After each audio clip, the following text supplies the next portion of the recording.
live church locations and at church online, all in hopes that one person would find a new relationship with Christ. But it doesn't happen on its own. It happens because of you.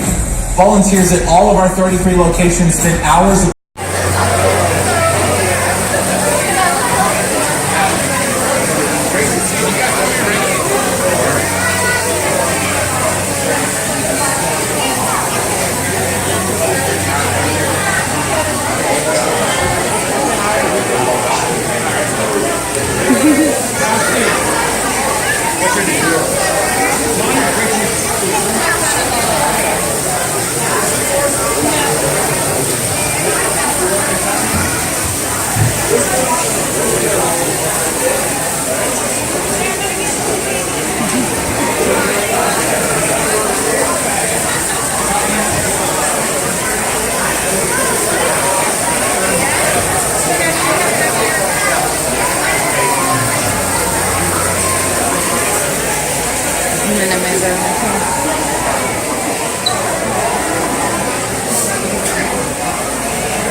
Welcome back to Church Chats, episode 3.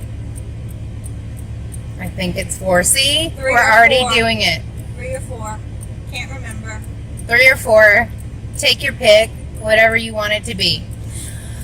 Okay, but we do know that this week is the second week about the movies, and last week they did the movie A Star Is Born. I hope those of you that were interested did go check it out online while you have the chance, because like I said before, there's copyright issues, so they can't archive these messages like they do all the other messages. Right. But today's movie was Winnie the Pooh. Aww. Is it Christopher Robin? Yes, Christopher I think Robin. it's called Christopher Robin. Yeah. But anyway, it was Winnie the Pooh, and it gave me all the feels. I know. Because that's my childhood. I was telling Becky, that was the very first book that I ever actually read, like really read. Yeah. And my brother used to read it to me. It was Winnie the Pooh and Tigger too. And my brother used to read it to me. And one time he just stopped and I just kept on reading. He's like, "You didn't just read that." I'm like, "Yes, I did." And he's like, "What's that word?" And I'm like, "Whatever the word was." And like, that's how I learned to read. It was with Winnie the Pooh. So I have lots of memories of Winnie the Pooh, and I have like this affinity for Eeyore. Like, Eeyore is my guy. Like, he just the fact that his tail is buttoned on, the fact that he's got those big old eyelashes, and he's like I just love me some Eeyore. Okay, so I actually want a real donkey that is named Eeyore, a real one. I want it in my backyard, and I'm not even joking. It's true, because by her mother's house there are some donkeys, and she named it Eeyore a long time ago. I'm always like, every "Hi, time Eeyore. we go by Hi, there, Eeyore." look, there's Eeyore. Hi, Eeyore. It might have been 15. There's probably different 14 donkeys, different but Eeyores. Yeah. Why is it that every time we're doing church chats, a copper gets somebody? I know Somebody's Sunday just got messed up. Anyway, I am a law-abiding citizen. I do love police officers. Let me give a disclaimer, but you know, that's like a bad thing to happen to you on a Sunday or any day. Right. But anyway, well-known speed trap. Yes. We've known this for a long time. Yes. We travel it often. Completely off subject. So I have to talk really loud. I can do that, but it's sometimes frustrating. I might look weird and say, "Oh, blah, blah, blah." But anyway, here are some of the scriptures that he had put along with the movie. The one first is Psalms 118:24, and it says, "This is the day the Lord has made. We will rejoice and be glad in it." I'm so sorry. Because you're like screaming. I know. It's okay. But anyway, I told her a minute ago, which I will have cut out during editing. That last time I couldn't hear her very well. So now she's like, hi, everybody. Anyways, I'm just messing with you. Today is the day the Lord has made. We will rejoice. We will rejoice and be glad in it. And so, yeah, I mean, I say that to myself all the time because, especially whenever I'm feeling like overwhelmed and I'm not enjoying my life, it's like reminding myself to rejoice and be glad in it. But just to give you a little preface, the Christopher Robin, they showed him as a little boy with Winnie the Pooh, and he's like, I'll never forget about you, even when I'm 100 years old. And then it kind of fast forwards to him as an adult, and he's super involved in his work. He's working all the time. His company's getting ready to have to make all these cuts, and he's super stressed out and upset. And he had promised his wife and daughter that he was going to take them on holiday that weekend, and he basically came home and disappointed them because he felt like he didn't have any other choice but to work. And so Pastor Craig was talking about, and one of those, I think it's on the little meme. It says something about don't forego. It says, be careful that you don't end up making a living at the expense of making a life. Yes.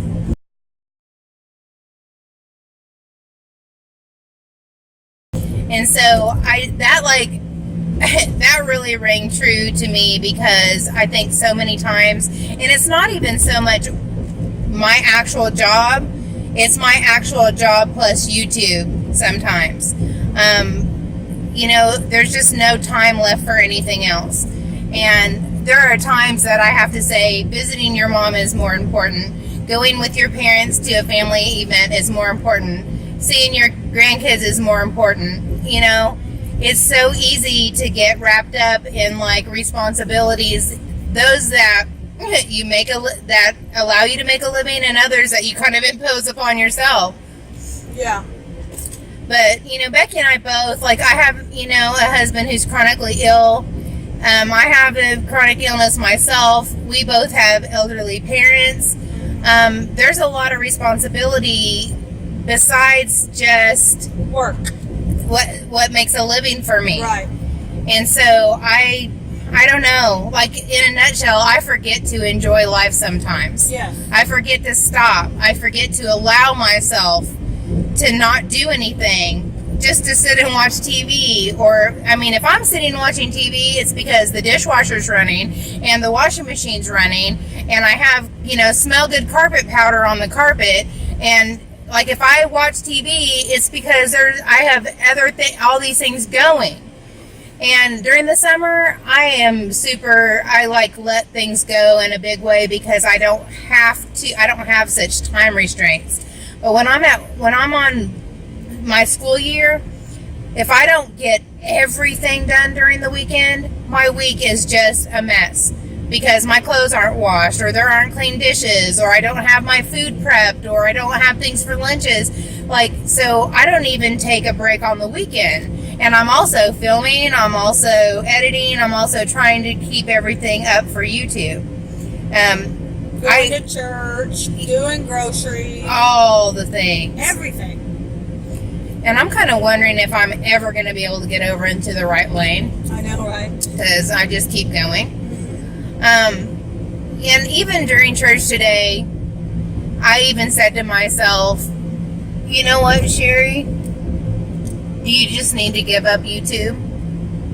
I really said that to myself because I thought, there are so many things that I should be doing in place of what I'm doing all the time that I'm using to do YouTube. And I think that if I let it go, I think I would pick it right back up, like I really do, because it's something that's just mine and something that I enjoy, and I think I would miss it a lot. But I do think that I need to give myself a break sometimes and not keep myself locked down into this schedule that I think I have to keep, or the YouTube world is going to come crashing down. But I don't know. It makes me think of my dad growing up, because my dad was all consumed with his job, and he did miss out on a lot of my life. And I think that he blinked his eyes. I think I was 5 years old and he blinked his eyes and I was 18. Because I'll never forget the way that he looked at me whenever I was graduating from high school. He just kept, I was down below and I was in my cap and gown. He was looking down on me from up in the stands. And he just kept saying, my baby just graduated from high school, like he was in shock. And I never understood it until I got to be an adult because, but now I do understand it. He did blink his eye and I went from being 5 to being 18. You know, it happened that quickly. And I think that's what we do sometimes is we, you know, on the other side of that, he provided a living for us. I never had to worry about where my next meal was coming from or whether or not the electricity was going to be on. You know, so he took care of me. He very much took care of me in one way, and he didn't take care of me in another way. But I think the generation that my dad came up in, I think that providing for your family was the way that you loved your family. Yes. I mean, that's the way that you showed love to your family. It wasn't so much about the time spent. It wasn't so much about the being involved in that kid's life, because with my dad's parents, like, that's all there was to work. That's the only way they made it.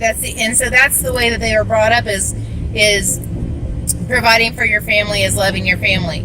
Yeah. And I think as my dad gets older and we develop a better relationship, I think he regrets not being there for a lot of those things. I used to resent the heck out of him. I'm not even going to lie. But now I understand. Right. Now I understand and I don't.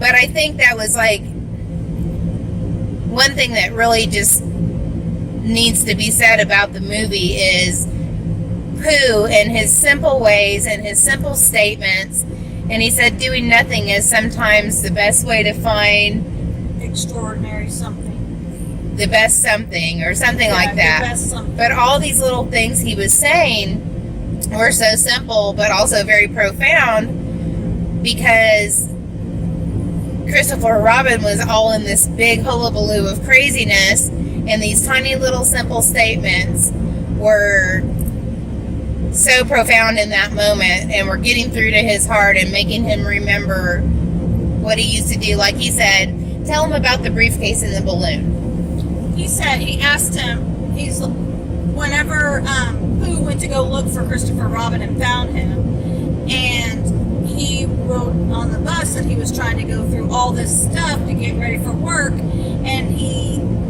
asked Christopher Robin what was the briefcase, and he goes, my important things are in this briefcase. And he goes, well, how important are these things? Are they more important than a balloon? Because Pooh always carries the balloon. And he said, yes, it's more important than a balloon. And then he said, is it more important than what, a blanket? He said, is it like a blanket? Is it like a blanket?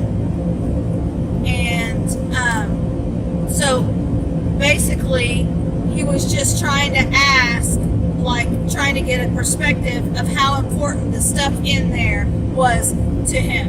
And if we look at ourselves and think about what is our important things, is it a simple balloon, or is it work? Is it people?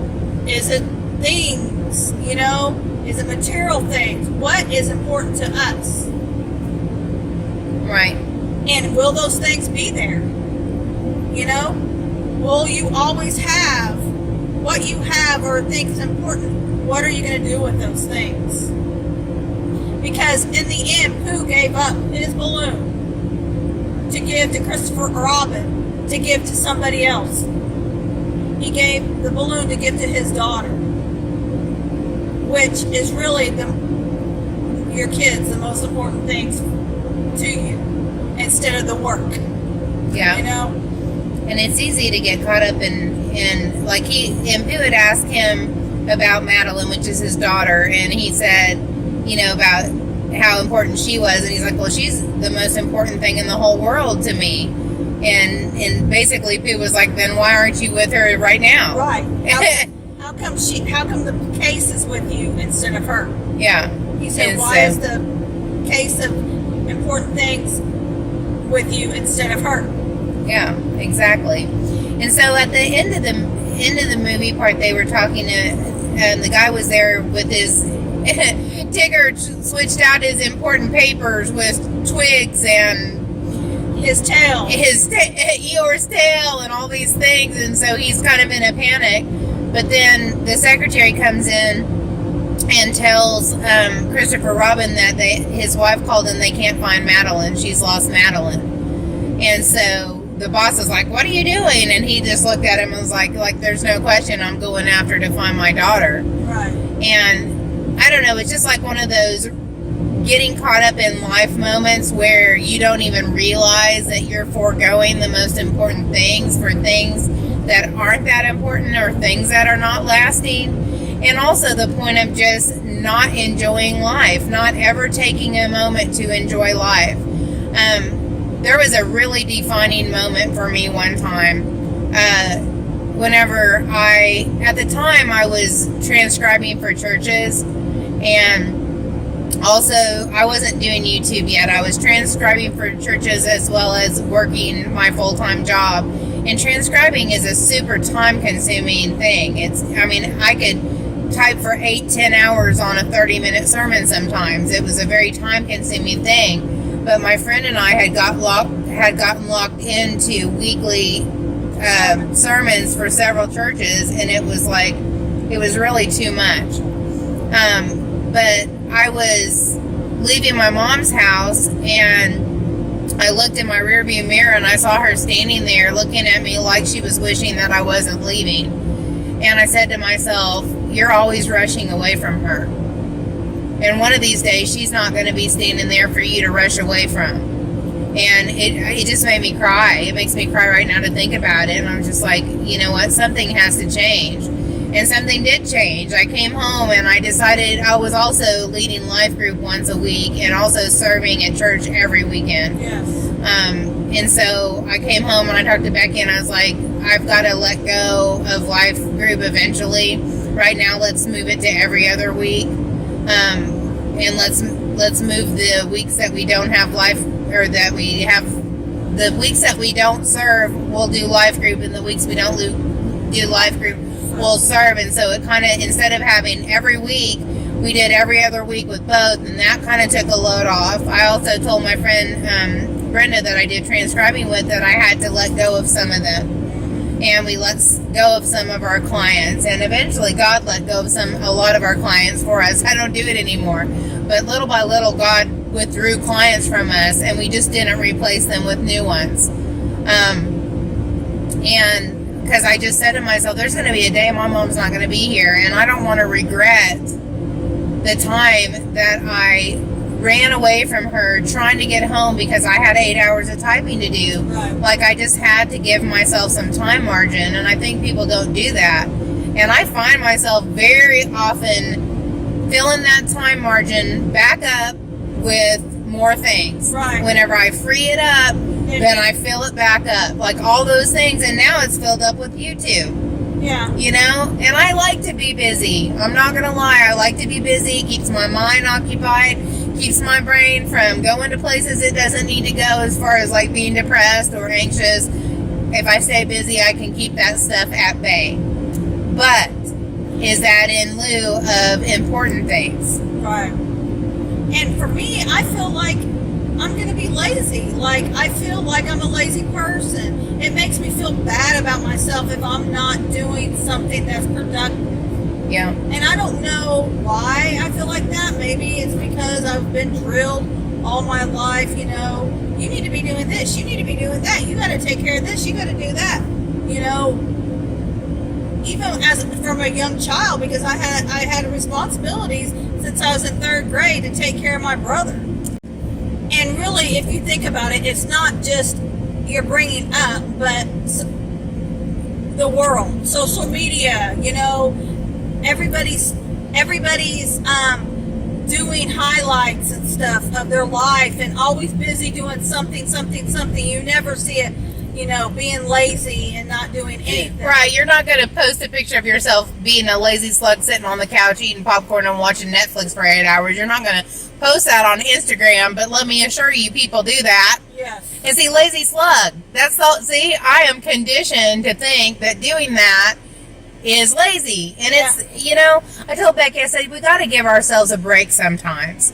Because, and I said, even God took Sunday off, God built a Sabbath into the work week for a reason, because there needs to be a moment in time that you breathe. There has to be a moment in time where you just are still and let God be God, and whatever needs to be taken care of later on, there's going to be time for it later. And if there's not, it's not the end of the world, I think that I'm going to start doing that. I think that I'm going to start little by little. Maybe not a whole day, maybe not a whole, half a day or something, but even start with, I do take time out in the morning when I'm reading my Bible and stuff to be silent. But I think it needs to last a little bit longer. I think it needs to be and maybe I'll work up to a day. That's a good goal for me to set for myself for 2020. Yeah. For 2020 is going to be amazing. I know it already. And it's not, I know it's 6 months away. We're already there, aren't But I'm we? already planning. See, I'm a planner. But I think it's going to be a good year. I feel like there will be obstacles, of course. There's going to be situations and stuff that come up. But I was just talking about stuff to Sherry on the way here. How much I have grown in the last 3 years, and I'm super excited what God has for me in the future. Let's do another one.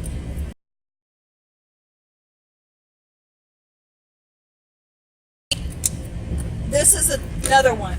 This is James 4:14. Why? You do not even know what will happen tomorrow. What is your life? You are a mist that appears for a little while. Yeah. So, life is fleeting. Life is fleeting. Take advantage of it to do good things. And he was saying, Pastor Craig was saying that everybody's always saying what you're going to do in the future, the future, the future. He goes, your life is taking place right now. Your life is today. Your life is now. And that really made me think about it. It's what's important right now.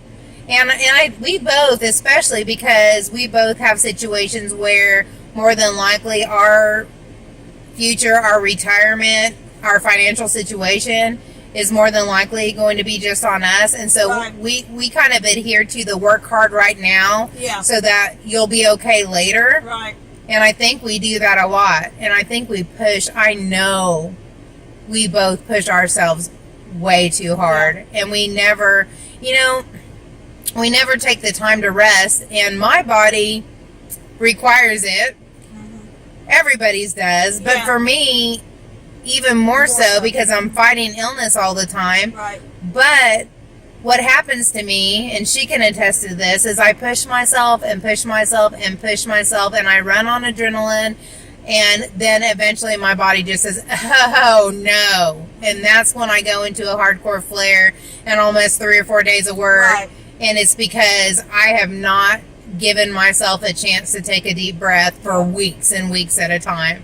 And I don't know. I've got to be better at finding a balance in life. And that's what he was talking about, is finding a balance in life. And it's hard to do, especially if you're responsible for being the breadwinner for yourself or for somebody else. Yes. For your kids, for your family, yes. If you're helping your parents financially or with, computer stuff or whatever it is you might help your family with.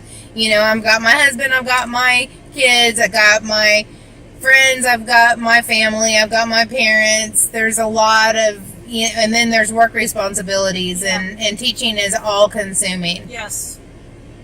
Working with kids and families, because she can attest to this. There's not a day that goes by that there isn't a text, a phone call, a question, an inquiry. You don't ever get to turn it off. No. And I know that I used to make myself super available for work. I used to make myself super available for parents outside of business hours. And that's another thing that I've done is that I've had this, like whenever 4 o'clock comes and I leave my school, unless it's an emergency, I don't respond. I can respond the next morning. And my principal finally said, Sherry, turn your phone off. At the time I used a program called Dojo. Turn the Dojo off. Turn the phone off. Unless it's an emergency, you can deal with it the next day. You've got to unplug from here. Yes. And I don't even deal with school. That's what I told Becky when we did the birthday vlog. I said, no, the S word. we don't talk about children. We don't talk about the C word. We don't talk about the S word until at least July, because I fully unplug. Like, they have luncheons and all these things going on with teachers and people. I'm not being antisocial. I just need to be as far removed from there for now as I can be, because I need a break from there. I need a break from there. My challenge is I do it from home, so I'm in my house. I don't get a break. Well, I do. I close down for 2 weeks in December, but that's during the holiday and all the family stuff, and then I have to prepare to get back and be ready. So really I am working, but I do try to grab 3 or 4 days of not doing anything related to either work and getting it prepared for the new year. But like this week, I for the last 2 weeks actually, I have been redoing my kitchen, painting cabinets and stuff like that, because wear and tear on the house every single day, you know. Cleaning out rooms. Well, I'm getting a new shipment of kids. All my kids have grown up and kind of am graduating out of my program, and so I'm getting younger babies, and so now I have to change all the toys out and age appropriate for this, and that means moving around furniture, cleaning up rooms, and it's a lot of work. And Monday through Friday, I cannot do it unless I work 2 or 3 hours after the kids leave at 5:30, and I'm exhausted. So I can get a big portion of it done on a Saturday or Friday night. That's my thing. Usually I stay up till 11:30. I'm sitting here sending Sherry texts of what I've gotten done, and she's probably like half asleep going, okay. I'm asleep in the chair in the living room with my laptop on my lap because I've fallen asleep editing a video. I feel good, like, you know, and it frees up time. Well, now I'm at the point where I'm taking care or having to travel an hour away on Saturdays to visit my dad that's in the hospital, because I can't see him during the week. It's too much for me to drive all the way there and then spend a couple hours and all the way back before I have to work in the morning. So it's like, it's a lot, you know, but God knows, and I just do the best I can and let him, and not get down on myself or not blame myself for not getting something done. Yeah. That's my key. Where before I would have like down myself, thought I was a failure, you know, just name all these things, and God says who I am, not me, not people, not my accomplishments. I was saying, not what you've produced, not what you... Mm-hmm. God says who I am, and I, you know, and I'm sticking with that. Yeah. I don't know.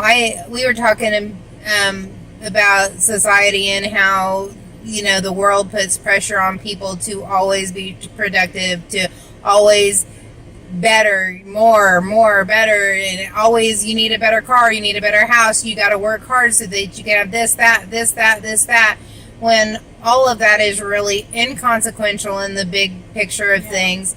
And one more thing and we'll wrap this up. I think what I was thinking about when she was talking about all the things that she has to do to get ready, you know, there's just so much preparation that goes into being a teacher, and there's just so much.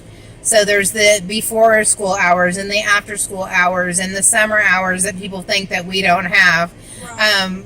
You do. You're preparing a classroom. You're unpacking curriculum. You're going to professional development. You're, decorating. You're making 800 copies. You're doing all these things. But what I was thinking about is, and I know Becky probably feels this way to some extent, but with me, because my husband's in a wheelchair and because I have physical limitations because of pain and issues with my body, I don't have help. All the laundry, all the shopping, all the housework, all the cleaning when it happens, the cooking, everything, the lawn, the landscaping, the mowing of the grass, everything is my responsibility. And so that's why when I think of letting go of YouTube, it bothers me so much, because that's like the one thing that's just for me, and it's not an obligation. It's something that I'm doing because I want to. And but the fact that I have all those other things, I really have been feeling a tug and a need to find a better balance of things, and I'm gonna have to let go of some things in order for me to make this work for myself. And I understand that, and I don't know what those things are, and I don't know what changes are going to be made. I'm one of those people who think about it and formulate different ideas in my mind, and then all of a sudden whenever I decide, and this is my dad, when I decide, then bam, I do it. So I don't know what the answer is. I do know that I have to be a little bit more gentle on myself than I have been in the past, and allow myself the time to rest and renew and restore and all the things that you have to allow yourself to do, unless you want to crash and burn. Right. Which ultimately that's what happens. And you don't give your best to what you are doing. Yeah. And that's necessary, You need to give your best for what you put your best in. And if that means, one less video per time, or one less posting or whatever, or one less thing that you don't do for a certain day, Yeah. Like, I've started mowing my lawn for 2 days now. Like, I will mow the front lawn. I'm not going to make myself feel like I need to get the whole lawn done. I will mow the front yard one day, and then I will mow the backyard another day. And see, I'm like, I am doing it all today because I don't want to get dirty again. I don't want to dig dirt out of my nostrils and my ears 2 times. Yeah. And I don't want to have to take 14 showers. It's funny. But I understand why she does it the way she does it. But, like, I'm going to make my body sore. I'm going to have to pay for it. I only want to pay for it once.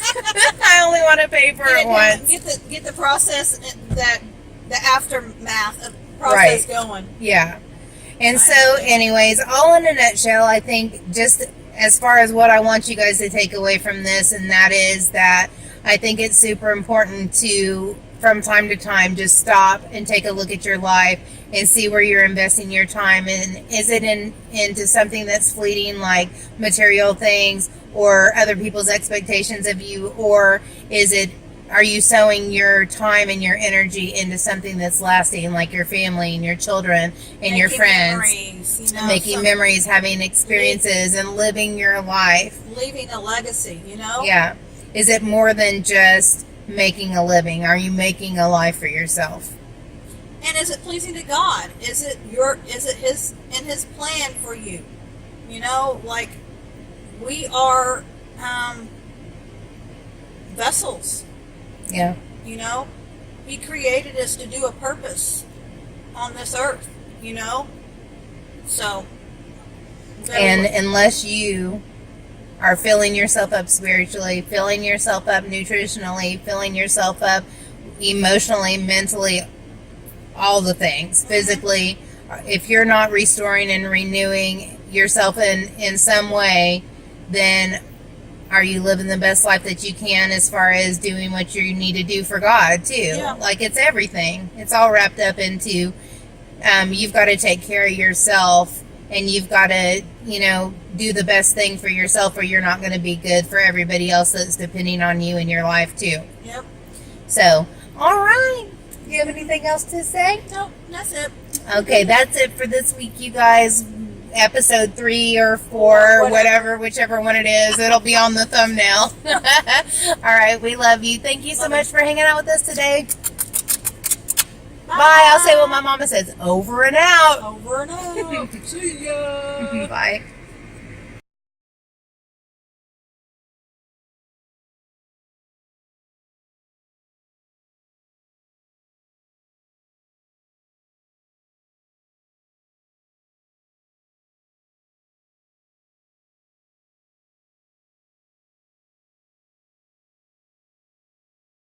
Anyways, the movie was very touching. Can you try to talk really loud? Because last time there were a lot of parts that I couldn't hardly hear you. Okay. Just because you're far away from the microphone. Okay.